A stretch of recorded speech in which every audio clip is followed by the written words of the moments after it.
So today I'll be showing you how to connect a Magic Mouse to your MacBook Neo. So if you want to use a Magic Mouse instead of the normal trackpad, then first thing you need to do is go to the Control Center button right here, click on that, and then go to Bluetooth, click on that, and then select Bluetooth settings. Now under Bluetooth settings, your MacBook will start scanning for devices. So what you need to do is put this in pairing mode. So you turn it off if it's still on, and then turn it back on. Now it's gonna immediately go into pairing mode. Now, if there are other devices you had previously paired this mouse to, you need to have them off or have their Bluetooth turned off so that it doesn't automatically connect. Because if it automatically connects to another device, it's not gonna be in pairing mode.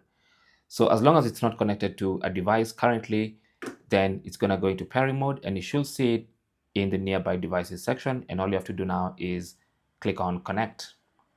And that's it. So now you can see the mouse is connected and ready to go. Thanks for watching and good luck.